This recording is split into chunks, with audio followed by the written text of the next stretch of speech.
Добар ден на сите што се онлайн со Цивил во моментов. Ова е издание на Колегиум број 5 во живо одиме. Добар ден и на мојата колешка и колегите. Денеска е посебен ден. Се навршија 1000 денови од бруталната руска воена агресија против Украина. Ден кој за секојаш ќе го помниме како датум кога навршиле 1000 денови од систематски воени злосторства, 1000 денови од злосторството агресија и 1000 денови страдање, неизмерно страдање на цивили. Меѓутоа исто така можеме да кажеме дека тоа се и 1000 денови на украинска истрајност, невиден хероизам на украинската нација, невидена волја за слобода и време 1000 денови кои буквално секој од нив ќе влезе во историјата како сведоштво за една храброст, една волја за слобода, една непокорност и истрајност на една нација, пример за човековата цивилизација. Меѓутоа, и исто така подсетник дека имаме еден конфликт кој го наметна Руската Федерација, но тој е со целосни размери. Не смееме да заборавиме дека тоа е исто така конфликт кој започна 2014 година со нелегалното окупирање на Крим и на делови од областа Донбас во Украина. Во врска со ова и со овој трагичен јубилеј од 1000 денови, Цивил Центар за слобода издаде и соопштение кое веќе е објавено на медиумската платформа на организацијата и исто така во меѓувреме беа објавени повеќе содржини, а и во текот на денот ќе се објават содржини во врска со ова тема на денот на во светски размери. Насловот на соопштението на Цивил Центар за слобода е 1000 денови руска агресија, 1000 денови украински хероизам. Јас тука би го почнал и колегиумот се разбира на кој ќе говориме и за други актуелни теми од земјата и од светот кои ги покри тимот на Цивил, односно на медиумската редакцијата Цивил Медија, на медиумската платформа на Цивил. Ќе стане збор тука за доста теми, во меѓувреме да го искористам тоа што јас го отворам овој колегиум, сакам да најавам дека во текот на денешниот ден ќе биде објавена и една опширна анализа за новата фаза во војната за ослободување на Украина, а тоа е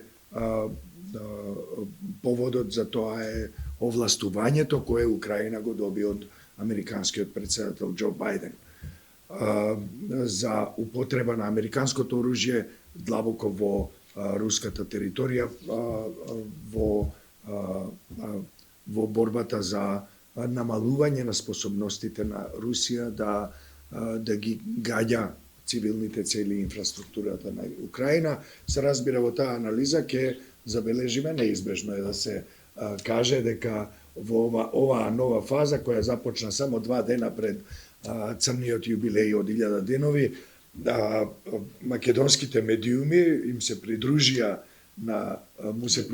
на бранот на проруски медиуми на Западен Балкан, претежно Србија, Република Српска и Македонија. Медиумите сите штанцаат вести како тоа руската држава реагира, жестоко реагира опоменува дека може да почне Трета светска војна. Да. И се разбира, тоа мислам дека ќе биде забавен дел на таа анализа, се разбира таму има и подсетување на тоа како течеше целиот историјат, не само од 2014 се вратив малце уште поназад до 2008 година, која и за Македонија е неубав датум заради тоа што тогаш не успеа заради блокадата од Грција да влезе во НАТО. После тоа имавме и интензивирање на авторитарниот режим. Јас би сакал тука да продолжам уште малку на истата тема. Би сакал да го добиеме и Драган на екраните, ако може. Аријан инаку исто така со нас, но него нема да го видиме пред камерите, бидејќи се грижи ова да биде пренесено до нашата публика во најдобар можен ред. Драган, молим те, кажи ни повеќе за денешниот датум, 1000 денови брутална руска агресија. Прво да додадам на тоа што кажа 1000 денови агресија, 1000 денови херејски отпор, но да додадам дека 1000 денови колебливост на Европа и светот да ја помогне на Украина. Тука мислам дека е главната причина зашто ова дојде до 1000 денови. Да. А не можеше да биде завршено и порано.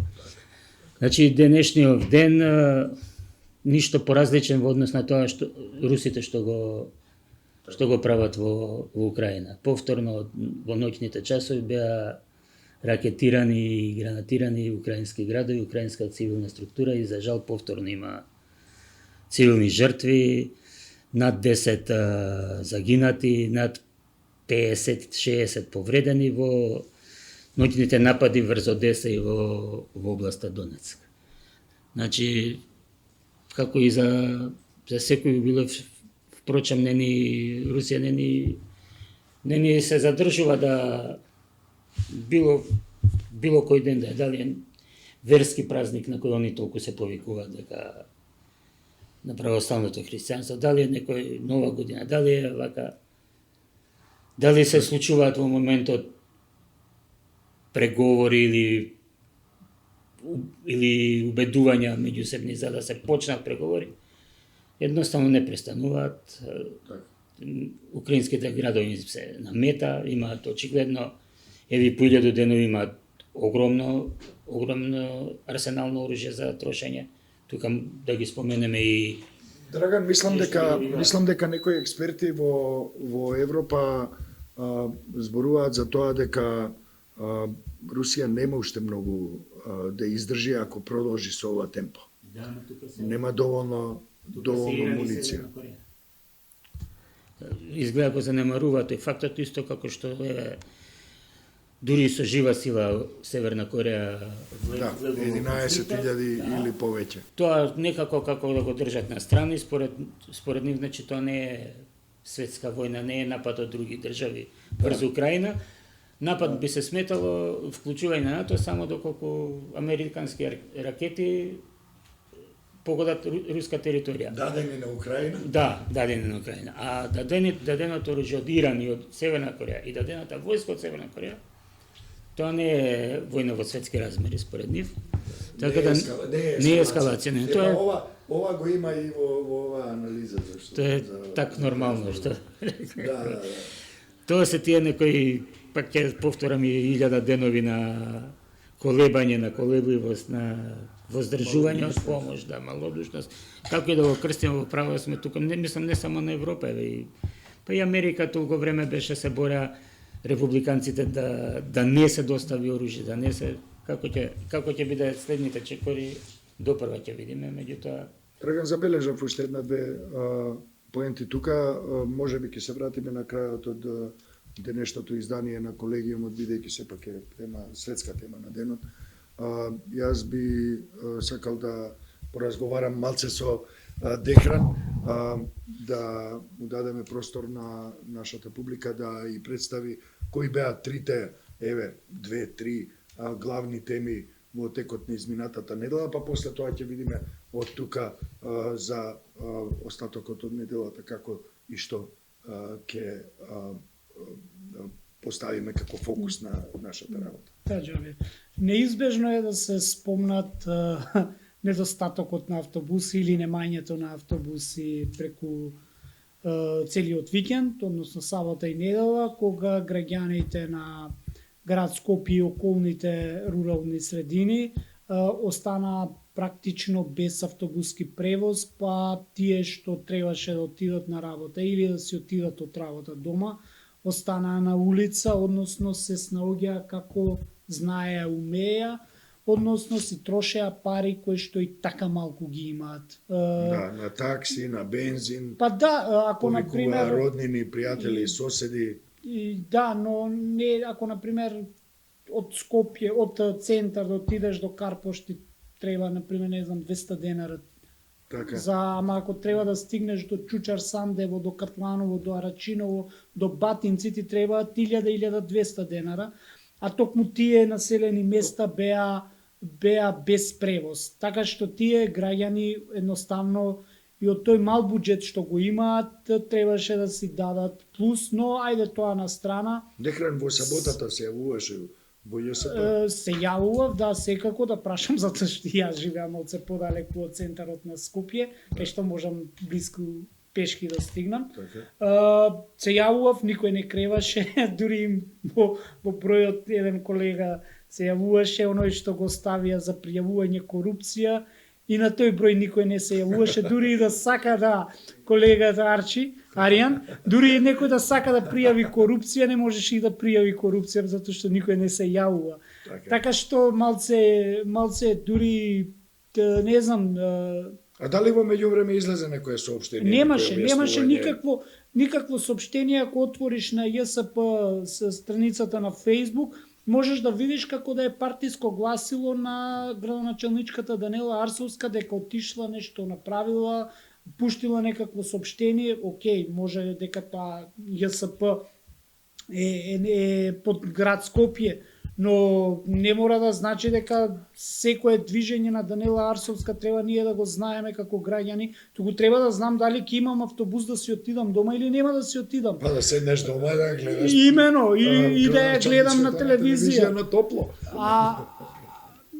Но соопштението стигна дури вчера по пред полнок дека имале некакви пречки, имале некакви притисоци, какви притисоци не знаеме, но на што ние го дознавме како граѓани од разговор со вработени во ЈСП е дека има недостаток на нафта и тоа не било проблем сега само викендов, туку тој проблем се провлекува во изминатите неколку месеци и они правеа често граѓаните се прашувавме зошто нема редовно автобуси. Дел од тоа дека биле расипани, па немало доволно автобуси, па немало доволно шофери, но дел од вработените вела дека нема нафта, па ги редуцира автобусите. Сега нема нафта или има некои притисоци за кои не знаеме какви притисоци се или се заедно? Тоа никогаш нема да го дознаеме затоа што нели сме транспарентна држава.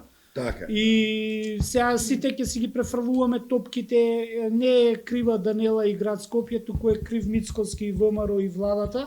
И додека они си ја префрлуваат вината, ние граѓаните ќе треба да мрзнеме, да се загушуваме на загадениот воздух, затоа што чекаш по 2, 3, 4 сата, цел ден чекаш автобус, не стигаш на работното време место на време. А и некои газди имаат разбирање, но некои газди немаат, па ќе им кратат од дневницата на вработените. И сето тоа никој нема да одговара, туку ќе не мафтаат се до следните локални избори, повторно ќе треба со истата финта да ги добијат гласовите, нели ни ветуваа бесплатен автобус, добивме никаков автобус. Тоа е она што сакам да го истакнам, дека граѓаните немаат време до следните локални избори. Тоа е цела една година да чекаат. Цела една година, едноставно, ако јас треба да плаќам 1200 денара за да стигнам до дома, 1200 денара е еден правец до Германија, една карта, и кој што веќе нема да се вратам назад. Со визер. Затоа што, да, со визер е 20 евра карта, која што ја вадам, одам до Германија и веќе, нели збори ова влада сака да ги задржи младите. Како? Како ќе ги задржи со тоа што ќе ги мрзне на улиците? Ова влада, или нели, пошто е нели граѓанска влада, влада на граѓаните, треба да седне и да изнајде решение за проблемот со автобускиот превоз. Затоа што, пак ќе речам, граѓаните немаат една година време за губење. Доволно поминаа 3 години од мандатот на Данела. Време е да седнат нивните рачиња во медови, да ги извадат, па да направат нешто добро и за граѓаните. Нека најдат заеднички јазик, нека седнат, пари очигледно има. Нека седнат и нека најдат... Ако нема, ќе дадат кинезите, Орбан ќе администрира. Ако веќе мора да даде 250.000 евра за компаниите кои што ете сега, ние не ни знаеме дали ќе треба ние да ги плаќаме тие кредити или ќе треба да ги плаќа државата. Уствари државата сме ние секако повторно, но колку ќе треба да плаќаме повторно не знам. Ете нека најде некој од тие компании кои што нели ќе им се дадат пари, нека направат и автобуси. Имено, мислам, не знам, размислувам можеби гласно, но повторно ќе кажам, проблемот со автобускиот превоз треба што поскоро да се реши, затоа што има населби кои што се целосно отсечени. Да не ги спомнам автобусите кои што се обраќаат до Шуто Ризари, 19-ка, 20-ка, каде што нема и те како нема автобуси, еве нека отидат било кој човек, еве од надлежните министери, влада и советници, нека отиде до пошта, до автобуската која што е пошта и ќе види граѓаните од Шуто Ризари како одат до ова. Тоа е дополнителна дискриминација. Не зборам за граѓаните генерално во Скопје, туку ова категорија на граѓани е дупло дискриминирана како етничка заедница. Затоа што нели треба да стигнат до нивните домови, они не може да стигнат со автобуси, мора да паќаат оние таксисти кои што си наплаќаат нели на диво, но од друга страна тие нема никако да стигнат дома. Ако збориме реално. Така, Дехран, јас мислам дека ова заслужува и по структуриран извештај кој ќе го состави нашата невладина организација и кој ќе биде доставен и до јавноста, и до македонската јавност, меѓутоа и до меѓународната јавност и до меѓународните институции. Сметам дека особено ова димензија на дискриминирање на одредени делови од градот, каде што е познато дека живеат одредени заедници, е крајно неприфатливо и мислам дека тука, ако никој друг, тогаш цивил секако, или како што знаеме ние да којаш да кажа, кој ако не цивил, да излеземе со тоа. Џабир, еве ако ги гледаш медиумите, притисокот на медиумите кон јавноста, нели кон политичарите, нели ние како медиум, како невладини сме на некој начин гласилото на народот. Така. Ние имаме проблем со немањето превоз, загадување на воздухот и тоа останува онака на маргините, ако видиш едно соопштение, една вест. Вест беше дека имало бомба кај криминалецот Раде Штекли, кој што 3 пати имало обид за убиство. Малтене медиумите го представија како херој, како суперхерој. Значи, имаше вест, Раде Штекли го бара кучето, Раде Штекли има ексклузивна бомба како е, Раде Штекли е Супермен, Раде Штекли е македонскиот 50 Cent.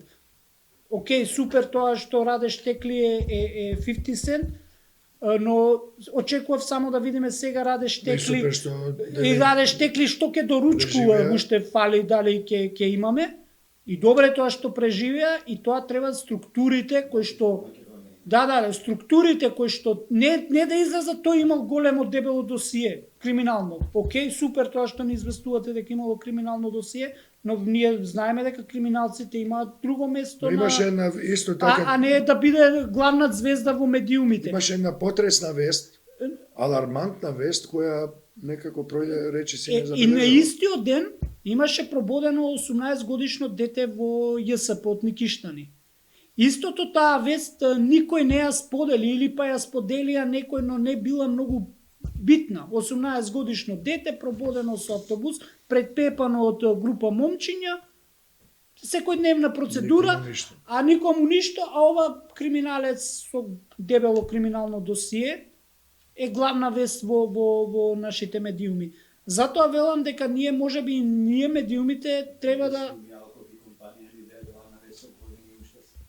А и тоа што Имено.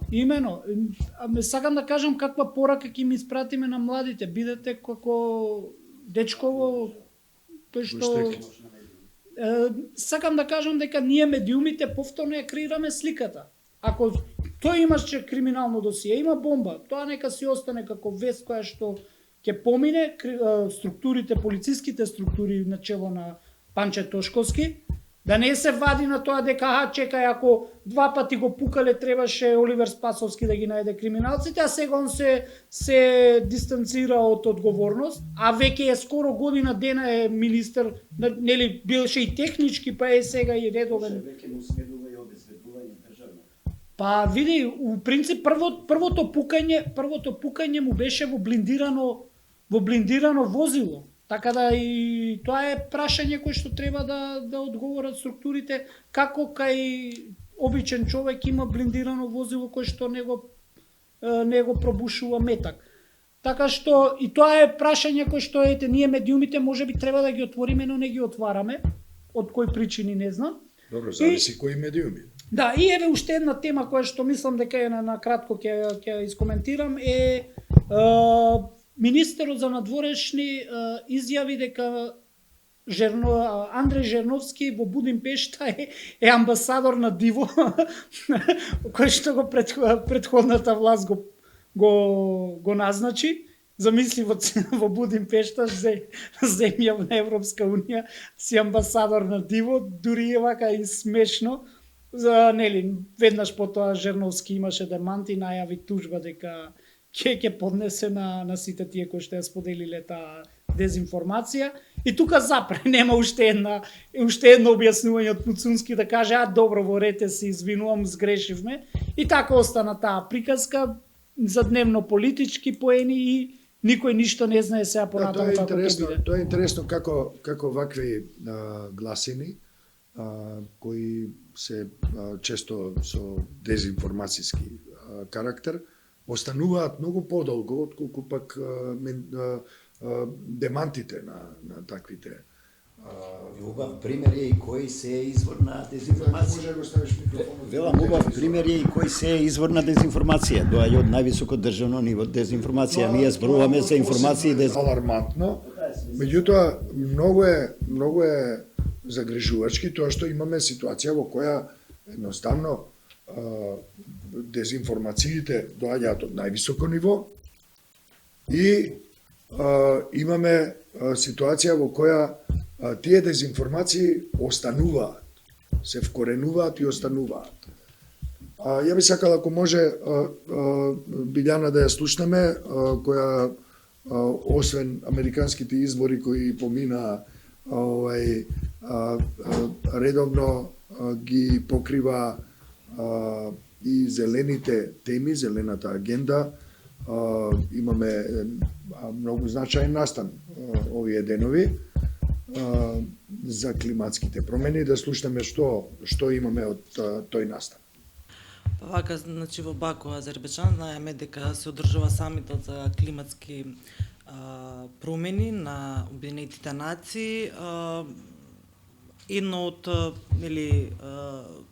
настаните кои што го одбележа минатата недела беше присуството на нашата делегација во Азербејджан во Баку и не говорот на претседателката Гордана Силјановска-Тавкова, кој кој што беше прикладен според очекувањата или она што се очекува таков тип на самити.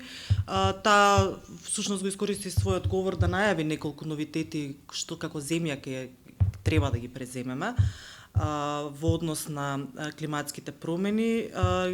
Рече дека веќе назначила експерт за климатски промени кој што ќе биде дел од од Националниот совет за безбедност и дека сме се приклучиле на групата на пријатели за клима и безбедност. Го спомна и донесувањето на законот за климатска акција и новиот ревидиран закон за енергетика и обновливи извори. Сето тоа во рамки на она што се очекува, што го очекува ЕО од нас во кластерот за зелена агенда и одржливо поврзување во однос на преговорите за членство во ЕО и за кои се потребни 3,1 милиарди евра. Во други зборови, ние сме сега лидери во светот во борбата против климатските промени. Па нема, на добар пат сме, вака. Ако се надоврзиме на тоа што го слушнавме од екран, Решенија сега, прашањето е дали како ќе ги имплементираме. Тоа е, мислам, одлична мерка. Значи, нема автобуси кои одат на нафта, и со тоа ние се бориме против климатските промени. Јас се надевам дека така и таков извештај имаме и дадено во Баку. Така, добро. Бидејќи ние се грижиме како држава што се однесува и до обновливи извори на енергија и до климатските промени. Нели се во зависност од тоа колку ЕУ ќе финансира и колку буџет ќе одвои, нели да ни помогне во таа насока. Дали може нашата публика во текот на оваа недела и наредните денови да очекува еден преглед на конкретни чекори кои ги преземала Македонија во поглед на климатските промени, а кога сме веќе во зелените теми, да видиме и преглед на тоа што македонските власти во било кој период, во изминативе година, 2-3, направиле за да се надминат главните проблеми во заштитата во животната средина, односно во заштитата на животната средина, освен големи зборови на конференции и на пресконференции, да видиме што навистина направи. Се разбира дека ќе имаме и сме должни тоа да го направиме пред јавноста и во заеднички интерес за сите нас. Јас уште ќе спомнам, интересно беше што на маргините на самитот претседателката Силјановска Давкова успеа да одржи да има едночасовна средба и со низиниот колега, бугарскиот претседател Радев, средба која што е надвор од темата на која што си двајцата присутни таму, на која што се зборуваше за македонско-бугарските односи, нели една билатерална средба во која што се кажа според соопштенијата фини работи, дека ние нели ќе ги одржуваме онака како што треба и дека во кој што се најавија дополнителни официјални посети за решавање нели на она што ни е спорно на. Па добро, тоа и се климатски промени, меѓутоа климатските промени не секогаш значат многу голема штета ако се покачува температурата. За 1,5 степени, ама мислам дека во зависност од нивното градење на добрососедски односи, можеби ќе имаше изнамиња. Да. Мислам дека не мислам, него се виде дека протоколот овој пат беше испочитуван. И со Вучич се сетнал, ама само со Радев покажа. Бидејќи тоа е глобалното затоплување има позитивни ефекти врз македонско-бугарските односи во низ ликот и делото на претседателите Давкова Радев. Прекрасно. Добро, дали се извинувам на шегата, сепак останува да се види, мислам колку тоа нивно нели пријателство и граѓање на добрососедски односи ќе успее, знаеме каков ќе биде резултатот, меѓутоа од политички и дипломатски гледано тие средби се добро замачкување на очите на јавноста, ако ништо друго. Ако се вратиме на климатските промени и на екологијата, секако дека останува ветувањето дека ќе поработиме малку повеќе за да видиме што е направено, а што всушност треба да се направи на тема. што Дехран го зборуваш, што Дехран разговаравте во контекст на јавниот превоз, ние го искористивме вчерашниот ден после она фијаско што се случи викендов и сите нервози кои што граѓаните на Скопје ги доживеа, да го поставиме и прашањето на денот, кое што беше што мислат нели нашите читатели за јавниот превоз во Скопје, конкретно во Скопје. Настрана сарказмот кој што го употребија, настрана поддршката до власта и актуелната градоначалничка, имаше и конструктивни одговори, односно образложенија, за некои зборуваше и деки, значи зборам во контекст на размислувањата, меѓутоа имаше и еден предлог за дека ЈСП па и МВР во тој контекст се спремни за граѓанска тужба. Дека не знаат што се, зборам за коментарот од еден наш читател. Меѓутоа оценката, ако збориме така, од над, не знам, ајде околу 150 коментари кои што ги имаме и пораки, дополнително и пораки е дека јавниот превоз е нели катастрофа, тоа е очигледен заклучок. Така што и еколошките автобуси кои што се најавува и низа други мерки, не само за јавниот превоз, меѓутоа и како да се регулира сообраќајот, селектирање на отпад и така натаму. Сето тоа мислам дека многу се назадува и дека тука нели знаеме дека која улога има политиката, која што се води и спорот што го имаат, да речеме, ако е тоа спор, актуелната власт и актуелната градоначалничка на Скопје. Апропо говорите, прекрасните говори кои знаат да ги напишат А инаку дека град Скопје како институција има огромни проблеми, и ЈПУ и патишта најавија штрајк.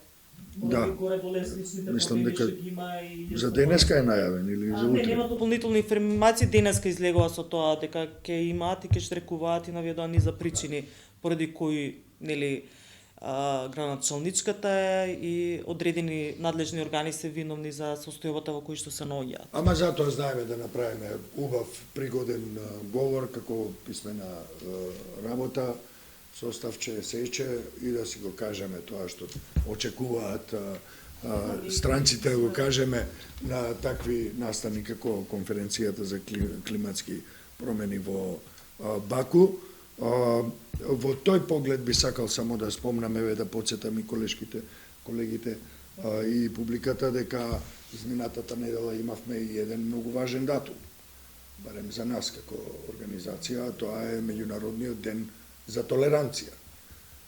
Меѓународниот ден за толеранција подразбира дека секоја земја членка на Обединетите нации има обврска, барем на тој ден, да каже и да покаже што направила како власт, како систем, како општество за промоција и унапредување на толеранцијата.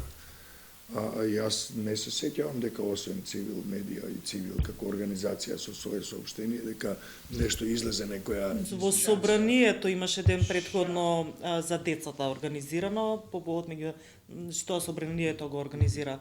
Тие обично имаат такви, одбележуваат такви настани меѓународни кои што се. Однос на нели толеранцијата, мултикултурализмот и соживотот, видовме вчера имаше заедничка владина средба помеѓу македонската и косовската влада и единствениот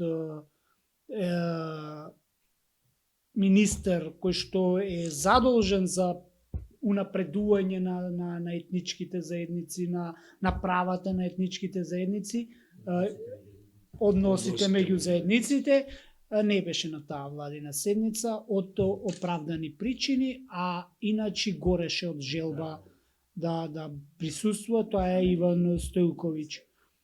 Така да малце кога зборуваме за толеранција. Може би бил на линија со Додик или на конференцијски повик со Путин и со Орбан. Дознавме дека гореше од желба сега. Со Вулин, дознаваме од извори блиски на владата дека бил со Вулин. Зоран, те молам, дај ни коментар, поглед еден на... Тоа не е негов избор, тоа е министерско место, тоа е избор на мандаторот. Но има заменик министар, можел да отиде, не знам дали, не добивме информација дали е отишол, но мене ме одушевија црвените килими, цела таа помпа на двете соседки, големи европски држави. И меморандуми што подпишаја за намера, но ајде се надеваме и одлуки ќе почнат да носат некакви во корист на граѓаните на двете земји.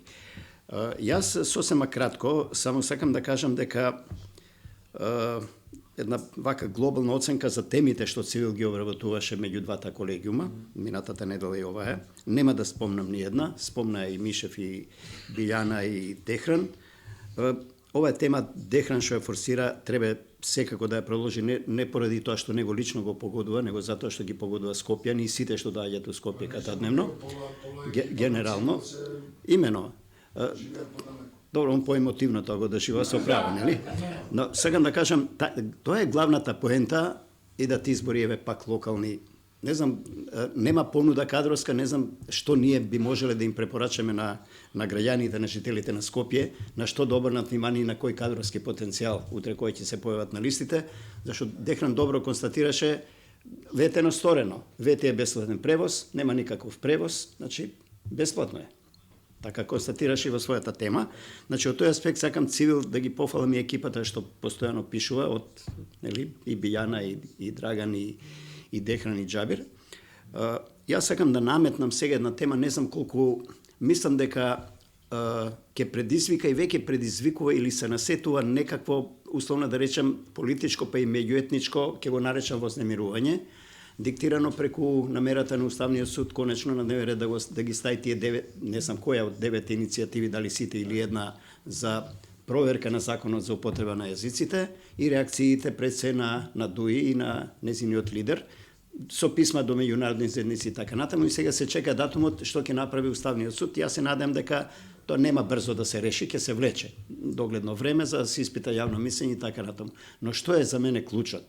Ние еве јас точно, граѓаните, не верувам широката публика која консумира вести и од кај нас, точно знае што е проблемот, што се содржините на иницијативите за оборување на тој закон, за негови делови и така. Мислам дека тоа треба да се објасни од една страна. Мислам дека треба дали преку интервју од некој што ги разбира работите, нели, на тие закони уставни, да ни објасни, ние новинарите не можеме се да знаеме, нели, или со серија интервју, да видиме прво подносителите на што целат, што сака, што најавува Уставниот суд, дека Уставот мора да се почитува, значи веќе некој таму цени дека нешто не е уставно, предпоставам само за некои делови, бидејќи во амандманот 5, односно во членот 7 на Уставот, во втората алинеја, каде во првата стои дека службен јазик на територија на цела држава е македонскиот и писмото, нели, и во меѓународна употреба, а во вториот став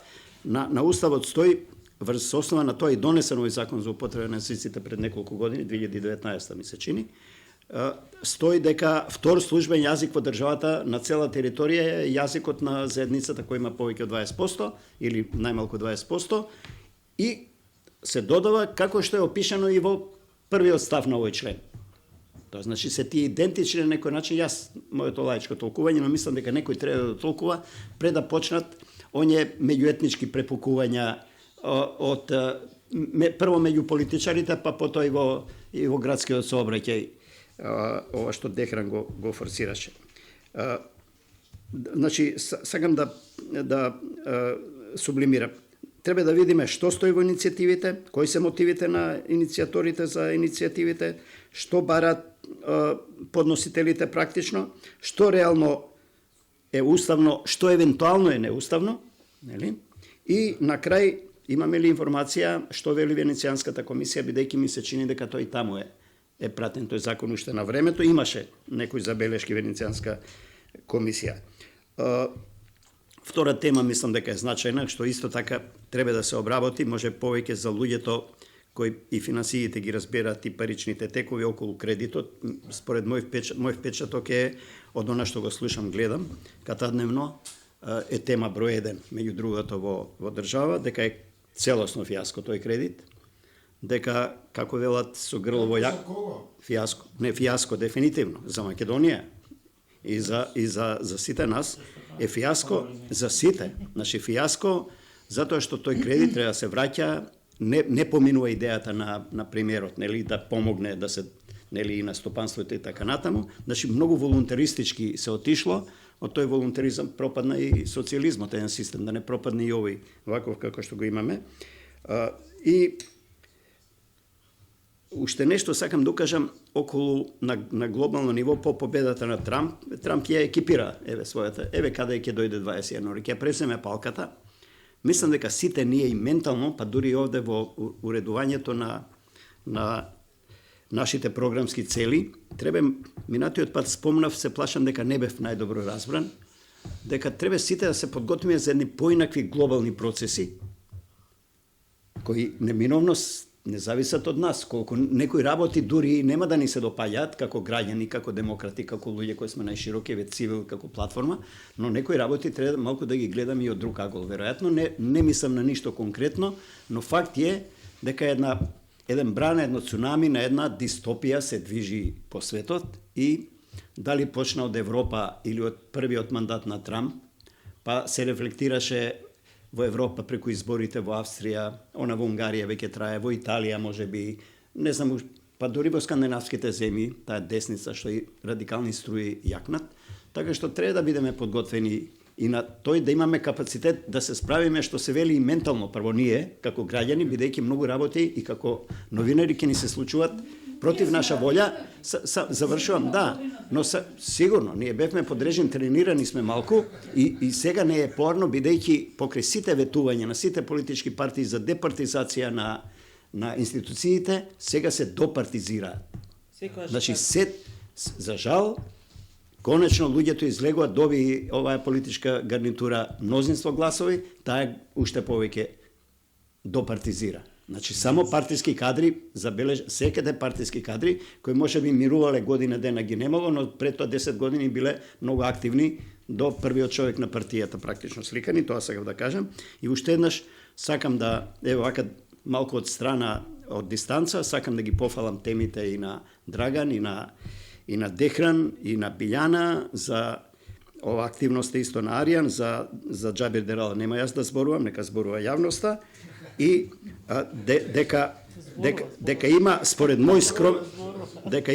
мој скромен критериум дека тие теми заслужуваат внимание, може да отворите и вие и публиката, например novatv.mk, добро до некаде и Frontline, најдобрите продукти медиумски и новинарски објавени во ЦИЛ се пренесени таму.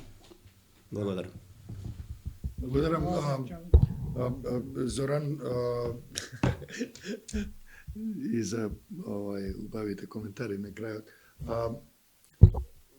Драган, дали би можеле да добиеме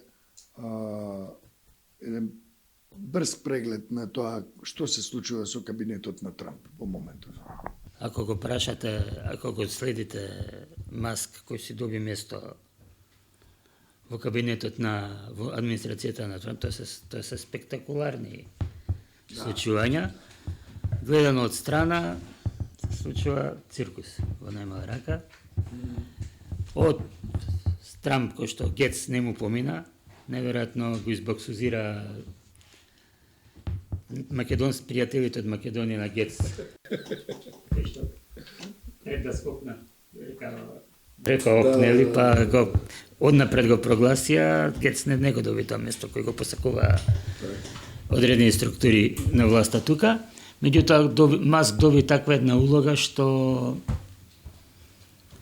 има одврзани раце да би рекол да прави што сака со администрацијата, што веќе создава паника во Соединетите држави, ќе го решавал на нему својствен бизнес начин, знаеме колку луѓе отпушта од фирмите кои ги презема. И уште една, може уште поголема небулоза во изборот на Трамп за Сојузец е Кенеди Джуниор за министер за здравство и човечки ресурси, мислам дека се вика комплетно целото министерство, антиваксер, теоретичар на заговор, се приклонува кон некои надреални медицински,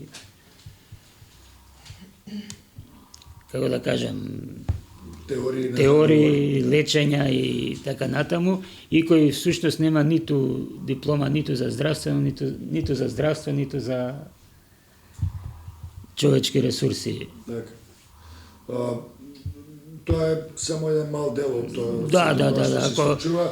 Ако ги во Обединените нации ја прати како амбасадорка господјата, не ми текнува се името, која е поклоник на Израел, Да. а цело време пред изборите се тврдеше дека напротив Бајден, администрацијата на Бајден и Камала се тие што ќе го поддржат Израел.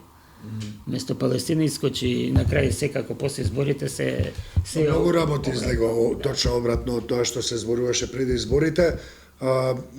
Јас би сакал само да им предочам и на оние што се во моментов онлайн дека Цивил во своите изминати 7 дена имаше повеќе од 250 содржини различни, поголем дел од тоа се елаборирани теми, структурирани теми, изјави, интервјуа, анализи и се разбира по она по кое што сме исто така многу познати во целата земја, тоа е опинионот.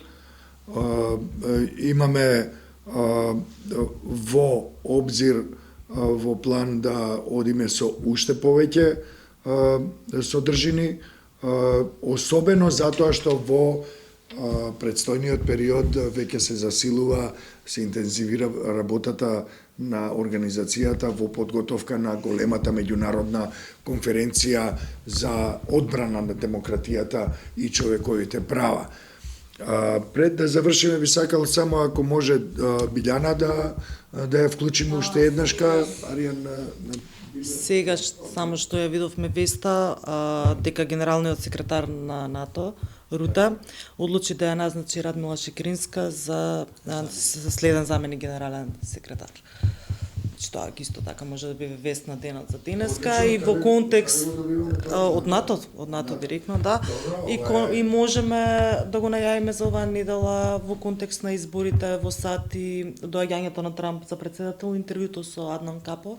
Аднан Капо, директор на Институтот за геополитика, економија и безбедност во Сараево, даде обширно интервју за Цивил медија и тоа ќе биде исто така објавено, како и интервјуто со господинот Стево Пендаровски, поранешниот председател на Северна Македонија, кој му даде интервју на Цивил и во контекст на меѓународната конференција што се подготвува од нашата организација, и исто така початна и серија изјави од јавни личности, политичари, пријателки и пријатели на Цивил, меѓу кои поранешниот председател Пендаровски, кои ќе дадат изјави, а меѓу нив е и Зоран Иванов, одма да кажам, преубав осврт на работата на Цивил по повод 25 годишнината од нашето